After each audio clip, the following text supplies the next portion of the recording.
Bonjour et bienvenue dans ce nouvel épisode du podcast État de femme. Le récit que vous allez entendre aujourd'hui est celui de Marine, une professionnelle que j'ai rencontrée en décembre 2023 via un réseau social. Tout de suite, lors de nos échanges, j'ai repéré ses engagements, ses valeurs qui structurent sa pratique. J'ai donc eu envie de l'inviter à mon micro et elle a accepté avec grand bonheur. Selon la Direction générale de l'administration et de la fonction publique, en 2022, les femmes représentaient 63% des effectifs. Et si on y regarde de plus près, dans la fonction publique territoriale, les femmes représentent 69% des catégories AA+, soit les plus diplômées. Marine, une professionnelle engagée, motivée et déterminée. Bonjour Marine et bienvenue dans ce podcast. Est-ce que vous pourriez vous présenter, s'il vous plaît ? Alors, j'ai 35 ans, je vis dans une ville de la métropole bordelaise. Je suis une grande amoureuse du bassin d'Arcachon, que j'affectionne tout particulièrement, parce qu'il me rappelle de très bons souvenirs d'enfance, puisque ma maman est bordelaise. Et du coup, j'y ai vécu et travaillé pendant quelques années récemment, et j'ai grandi en Normandie. Voilà, et je suis maman d'un petit garçon qui a 3 ans. Marine, est-ce que vous pouvez nous dire où est-ce que vous travaillez ? Alors, actuellement, je travaille depuis 1 an à la direction d'une association qui est un groupement de coopération médico-sociale dans l'aide à domicile. Mais je suis en détachement parce que je suis fonctionnaire territoriale depuis un petit peu plus de 10 ans. Et est-ce que dans votre activité professionnelle, il y a eu des moments au cours duquel vous avez senti que c'était plus facile d'être une femme ou bien plus difficile d'être une femme ? Alors, ça a été plus difficile d'être une femme et une manageuse quand je suis revenue de congé maternité. Parce que j'ai trouvé qu'en postpartum, j'avais eu plus de difficultés à être objective. J'ai eu l'impression d'avoir fait des erreurs d'aiguillage, des erreurs de management à cette période-là. Et je trouve que quand on a des responsabilités sur un poste, c'est plus difficile de les exercer pleinement en revenant de congé maternité. En dehors de ce moment-là, de ces mois-là, je n'ai jamais ressenti le fait qu'être une femme était plus difficile. Mais ça, je l'analyse plutôt par le fait que j'ai toujours travaillé dans le milieu de l'action sociale. Et du coup, j'ai toujours travaillé plutôt avec des femmes, à grande majorité, et que à la fois le milieu de l'action sociale et le fait de travailler avec des femmes, on est quand même plus solidaires entre nous, même si on est manager ou on est cadre. Et que quand on travaille dans le milieu solidaire, on essaie de l'être aussi avec ses équipes, avec ses collègues, etc. Donc j'ai pas eu de mauvaises expériences en ce sens. Et quand j'ai souhaité évoluer, changer de poste, j'ai jamais eu de barrière avec le fait que j'étais une femme. J'ai travaillé avec peu d'hommes, mais j'ai eu la chance de travailler avec des hommes qui étaient plutôt bienveillants. Voilà. Et comment vous, en tant que femme, vous avez choisi d'incarner votre fonction et vos missions ? Alors, moi, j'ai toujours souhaité être droite et juste depuis que je manage des équipes. Ça m'importe beaucoup. Je suis vraiment passionnée de management. C'est quelque chose que je souhaitais faire. Et je pense que j'essaye aussi d'ouvrir les esprits, de rendre les équipes plus tolérantes les unes envers les autres, de faire des ponts pour rapprocher des services ou des secteurs qui sont parfois proches mais qui ne se parlent pas toujours. Enfin, en tout cas, ça, c'est des objectifs que je me fixe. Et j'essaye de leur faire apprendre à pardonner aussi, de montrer qu'on peut pardonner, voilà, d'être large, d'être ouvert d'esprit. Ça m'importe beaucoup. Mais le raccrocher à ma fonction de femme, je ne sais pas si... enfin, je pense que les hommes en sont aussi capables. Voilà. Et en quoi le fait d'être une femme influencerait-il du coup votre manière de travailler ou pas d'ailleurs ? Alors, je me suis beaucoup questionnée sur ça récemment parce que on dit souvent que les femmes sont plus sensibles aux autres, mais en même temps, dans le cadre professionnel, j'ai rencontré des hommes qui étaient des personnes extrêmement attentionnées et bienveillantes. Donc j'ai du mal à prendre du recul pour dire que le fait d'être une femme influence ma manière de travailler. Je pense que ça dépend quand même beaucoup de notre personnalité, qu'on soit un homme ou une femme, et comment on veut exercer ses fonctions. Et moi, j'essaie d'être simple, d'être honnête. Ça m'importe beaucoup, beaucoup de montrer un certain exemple et de communiquer et d'échanger. Donc, j'espère que tout ça influence, mais j'ai le sentiment que, encore une fois, les hommes aussi savent le faire quand ils le souhaitent. C'est une question de volonté. Et est-ce que vous pensez que le choix d'intervenir dans un secteur de soins, d'aide à l'autre, a été influencé par le fait d'être une femme ou bien par votre histoire de vie? Un peu des deux, je pense. Et encore que, de nouveau, ça questionne sur le fait d'être une femme. Moi, j'ai décidé assez tôt de ce que je voulais faire et adolescente, je voulais vraiment faire un métier qui aide les autres. C'était une ligne conductrice parce que moi, je me suis toujours estimée chanceuse. J'ai eu une très belle enfance, une très belle adolescence. J'ai eu la chance d'avoir voilà, des parents aimants, de rencontrer d'excellents amis, d'être bien entourée. Et du coup, pour moi, c'était vraiment une chance et je voulais le mettre à profit des autres. Et je voulais faire un métier qui aide.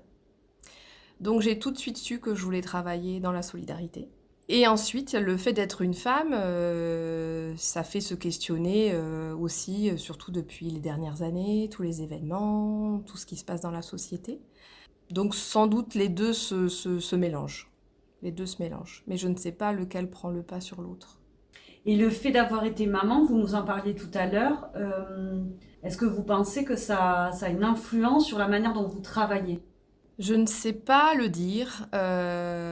Forcément, quand on devient parent, on prête une attention plus particulière aux membres de l'équipe qui le sont.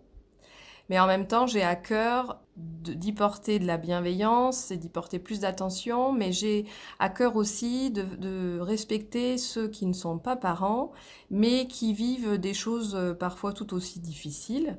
On peut être seul, on peut être en couple, on peut s'occuper d'autres personnes, de sa famille, de son entourage, et c'est parfois aussi tout aussi difficile parce qu'effectivement la parentalité c'est des difficultés, des grands bonheurs, mais je m'attache à, encore une fois, à être juste. Donc je veux que tout le monde trouve une place.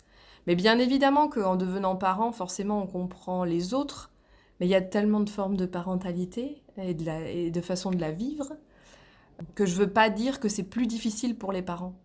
Voilà, ça peut être tout aussi difficile quand on n'est pas parent parce qu'on a d'autres événements de la vie personnelle qui sont embêtants. Voilà, il y en a plein, on peut citer plein d'exemples. Donc encore une fois, c'est une question de respect, de justesse envers les autres. Quel regard vous portez, Marine, sur le monde du travail actuel et la place des femmes dans les organisations de travail? C'est difficile pour moi d'en parler parce que je m'estime privilégiée.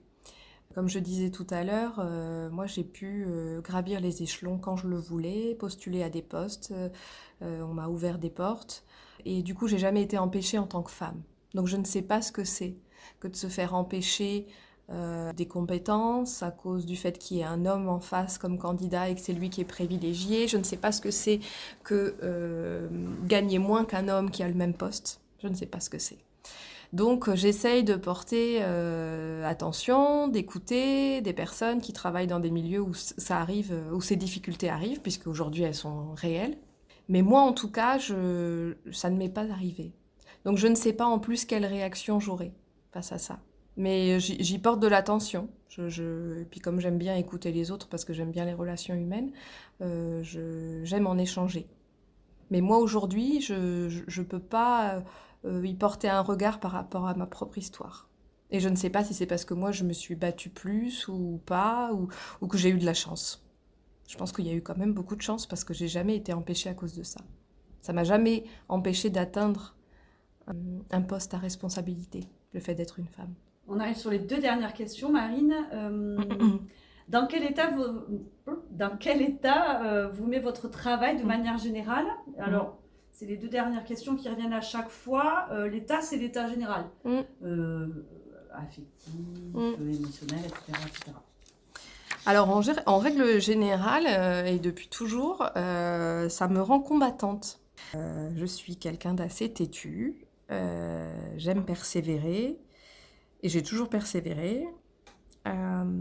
Et je suis convaincue, puisque j'ai toujours travaillé pour le service public, de ce qu'il peut faire. Donc voilà, j'aime aller au-delà, j'aime repousser les limites, j'aime convaincre, j'aime prouver. J'aime prouver ce que le service public peut faire, les équipes peuvent faire et ce qu'on peut faire avec plus de solidarité. Donc l'état général, il est plutôt le travail au quotidien, il me rend il me rend combattante, mais pas dans le mauvais sens du terme. C'est-à-dire que je suis têtue, je suis persévérante, mais je sais aussi m'arrêter de l'être quand je vois qu'on a franchi une limite ou des limites. C'est plutôt persévérer pour faire avancer ensemble. Voilà. C'est pas, euh, c'est pas unilatéral. C'est pas pour me convaincre que c'est parfait. C'est parce que on doit échanger tous ensemble des modalités de ce qu'on veut faire. Et particulièrement dans le secteur dans lequel je travaille, ça m'affectionne de prouver. Voilà. Et c'est quoi les émotions que vous rattacheriez, Marine, à votre relation en tant que femme au travail? Alors, pour le coup, toutes les émotions. Pour le coup, je trouve toutes les émotions. Je me suis un peu amusée à les répartir. Alors, de la plus sympathique à la plus difficile. La joie, la fierté, l'amour, je citerai.